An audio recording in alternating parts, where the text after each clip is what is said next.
30-40টা করে। 30-40টা মানে টোটাল এখানে গাছ তো প্রচুর, মানে আনুমানিক কতগুলা গাছ আছে? গাছ আছে, বহুত গাছ আছে, আর 1000 খানিক তো হবে। 1000 মানে জাস্ট দুই রাস্তার ধারেই। হ্যাঁ, তো গাইস দুই রাস্তার ধারে শুধুমাত্র প্রায় ওনার ভাষ্য মতে 1000-এর উপরে গাছ আছে। আঙ্কেল প্রতিদিন 30 থেকে 40টা করে গাছ কাটে। আচ্ছা 1000। আসসালামু আলাইকুম, আশা করি সকলে ভালো আছেন। তো আজকে নতুন একটি ব্লগে আপনাদেরকে স্বাগতম জানাচ্ছি। আজকের ব্লগটা হবে শীতের সবচাইতে জনপ্রিয় একটি খাবার, কি সেটা রস, খেজুরের রস। তো আপনারা জানেন যে খেজুরের রস শীতকালে হয়। আপনাদের আজকে এমন একটি জায়গায় নিয়ে এসেছি, এটি সাতক্ষীরা জেলার কলারোয়া থানাতে অবস্থিত। তো আমার এলাকায় যে কি পরিমাণ খেজুর গাছ আছে এই জায়গাটার নাম গণপতিপুর। তো এখানে যে কি পরিমাণ খেজুর গাছ আছে সেটা আপনাদেরকে যদি একটু দেখাই, এই যে দেখেন, এই যে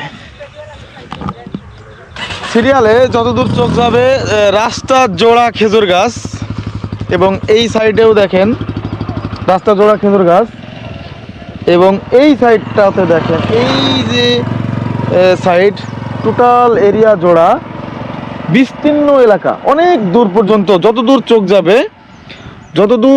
ততদূর দেখতে পাবেন যে হচ্ছে এই খেজুর গাছ। তো চলুন আপনাদেরকে এখন দেখাই। তো জামাল ভাই আমাদের সাথে আসছে, হ্যাঁ আমার ভাইপো আসছে। তো আমরা আজকে আসছি এখানে খেজুর গাছের, মানে আসলে প্রকৃতি আমাদের সবসময় ভালো লাগে, সবসময় আমরা প্রকৃতি পছন্দ করি। তো যার কারণে আজকে আমরা দেখতে আসছি যে আসলে এই এতগুলো খেজুর গাছ একসাথে দেখলে আসলে ভালো লাগে মনের মধ্যে একটা। এদিকে আমরা যেদিকে বেশি গাছ সেদিকে এখন যাব। তো ওই যে আপনাদের আমি পুরো রাস্তা জুড়ে দেখাই যে কি পরিমাণ খেজুর গাছ এখানে আছে, জাস্ট অবাক করার মতো খেজুর গাছ। যে দুই রাস্তার ধার দিয়ে অনেক দূর পর্যন্ত খেজুর গাছ। এমনি সচরাচর আপনার মাঠ ঘাটে দেখছেন অনেক খেজুর গাছ, মাঠের ভিতরে, বিলের ভিতরে, বিভিন্ন জায়গায়, কিন্তু এরা পাকা রাস্তার ধারে এত লম্বা রাস্তা জুড়ে যে খেজুর গাছ সেটা আপনাদেরকে আজকে দেখাবো। একজন গাছ কাটছে এখানে, তো একটু আমরা দেখাই। তো পেয়ে গেলাম, আজকে গাছ কাটতেছে। এই যে আপনাদের চোখ যত দূর যাবে শুধু খেজুর গাছ আর খেজুর গাছ। দেখেন এই যে এইখান থেকে যত দূর চোখ যাবে শুধু খেজুর গাছ আর খেজুর গাছ রাস্তা দিয়ে। গাড়িটা বন্ধ করো। তো এই মুহূর্তে আমরা একজন চাচাকে পাইছি, সে কিন্তু খেজুর গাছের রস কাটবে হয়তো বা এখন। তো তার সাথে আমরা একটু কথা বলি।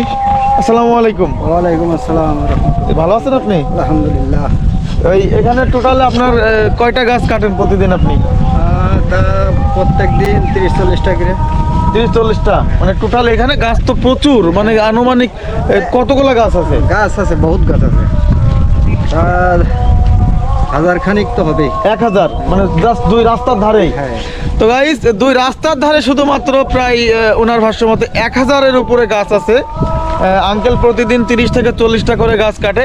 আচ্ছা 1000 গাছই কি আপনার দায়িত্বে? না না, এটা এক একজনা দেখা যাচ্ছে, কেউ 100 গাছ করে, কেউ 150, কেউ 200 গাছ করে, এক একজনের মানে ভাগ আছে, তাই তো? ভাগ আছে। তো এবার এই বছরে আপনি কতটুকু ভাগে পাইছেন? আমি প্রায় 150 মতন এরকম গাছ কাটি। 150 গাছ। তো একটা গাছ মনে করেন আজকে কাটলেন আপনি, কতটুক পর্যন্ত রস এটাতে পাওয়া যায়? এই যে ভাড় আমরা দেখতে পাচ্ছি, এই যে ভাড়, তো এটাতে কতটুক মতো আপনারা একটা প্রাপ্তবয়স্ক গাছে? আপনার আধা ভাড়ও হয়, আবার এক ভাড়ও হয়। এক ভাড় হয় মানে বড় সাইজের যে গাছগুলো ওটাতে একটু বেশি হয়। মিনিমাম আপনি আধা ভাড়ের নিচে পান না, মানে 2 লিটার বলতে গেলে। একটা এই যে সাইজে দেখতে পাচ্ছি এখানে হাই স্কেলে 4 লিটার মতো ধরতে পারে, সেই হিসেবে 2 লিটার মতো হয় মনে হয়। হ্যাঁ, তো এই গাছটার বয়স কতদিন হবে আপনার আনুমানিক? এই গাছের বয়স হিসেব করলে পাওয়া যাচ্ছে 1 2 3 4 5 10 বছর মিনিমাম। তো ইতিমধ্যে দেখছি আমাদের জামাল ভাই ড্রোন উড়ে দেখাবে জিনিসটা, যে আসলে অনেকেই তো দেখছে যে রাস্তাঘাটে বিভিন্ন জায়গায় খেজুর গাছ ছড়িয়ে ছিটিয়ে থাকে, বাট এরকম লম্বা জায়গা জুড়ে এবং বিস্তীর্ণ এলাকা জুড়ে যে হচ্ছে খেজুর গাছ এবং এখানে যে রস ওঠা, সেটা আসলে অবাক করার মতো একটি বিষয়। কারণ পাকা রাস্তার ধারে আসলে এত লম্বা লম্বা রাস্তা জুড়ে এত খেজুর গাছ সব জায়গায় দেখা যায় না। হ্যাঁ, উত্তরবঙ্গে বাংলাদেশের উত্তরবঙ্গে পঞ্চগড় জেলা, ঠাকুরগাঁও জেলা, ওইদিকে প্রচুর পরিমাণে খেজুরের রস হয় আমরা জানি। সেটা হলো একেবারে গ্রাম্য অঞ্চলে, যেদিকে একদম খুবই কম বসতি, এরকম অঞ্চলে প্রচুর খেজুর গাছ পাওয়া যায়। বাট আমরা এখানে যে এই যে পাকা রাস্তা এবং এটা যে চলাচলের রাস্তা, এখানে বিস্তীর্ণ এলাকা জুড়ে যে আমরা পাচ্ছি খেজুর গাছ দেখতে পাই, এটা আসলে খুবই ভালো লাগার বিষয়। এবং আগের চেয়ে অনেক গাছ কমে গেছে। আমি যখন এর আগে ছোটোবেলায় দেখছি এই জায়গাগুলো কোনো জায়গা ফাঁকা ছিল না, প্রত্যেকটি এতগুলো গ্যাপ পাওয়া যেত না, অনেক খেজুর গাছ পাওয়া যেত এদিকে। তো চাচা কোথায় গেল খেজুর গাছ? ওই যে কাটতেছে মনে হয় এখনই। ওই যে চাচা আজকে 40টা কাটবেন নাকি? 40টা আজকে কাটে ফেলবে। তো একটা গাছ আজকে মনে করেন কাটলেন, আবার কয়দিন পরে কাটতে পারবেন? আবার কাটবো 4 দিন 5 দিনের মাথায়। 5 দিন, তাই তো? তাহলে আবার ভালোভাবে রসটা পাওয়া যায় নাকি? আচ্ছা, মনে করেন যে আজকে একটা গাছ কাটলেন আপনি, যদি আবার পরশুদিন ওই গাছটা আবারই কাটেন, তাহলে কি রস ওই পরিমাণে হয় না? না, পরশুদিন কাটা যাবে না, নরম থাকে, ওটা নরম থাকে, ওটা কাটা যায়। কি নরম থাকে? ওই চোখ নরম থাকে। ও আচ্ছা আচ্ছা, যতক্ষণ শক্ত না হয় ততক্ষণ কাটা যায় না। তো চোখটা শুকাবে। জি জি, আমরা এখানে দেখতে পাচ্ছি বেশ কিছু গাছ এখনো টোটাল একদিনও কাটা হয়নি। এই যেমন এখন যেটাতে আপনি উঠতেছেন, এটা আমি খিল দিচ্ছি আজকে। খিল দিবেন আজকে, তাই তো? প্রথম দিন খিল দিলে সেই রস তো নেওয়া যায় না, যতটুকু জানি আমি, তাই না? ও, আজকে রসটা পড়ে যাবে, নেওয়া যায় না, আবার নেয় অনেকে। আচ্ছা আচ্ছা। তো এই যে আসলেই গ্রামের পরিবেশ, গ্রামের এই সুন্দর দৃশ্য যারা দেখছে, তারা আসলে এগুলো দেখে মুগ্ধ হবেই।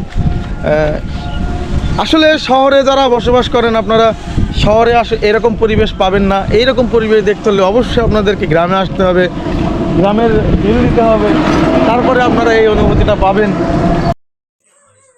তো প্রিয় বন্ধুরা, দেখা হবে অন্য কোনো ভিডিওতে। আজকের মতো এখানেই বিদায় নিচ্ছি।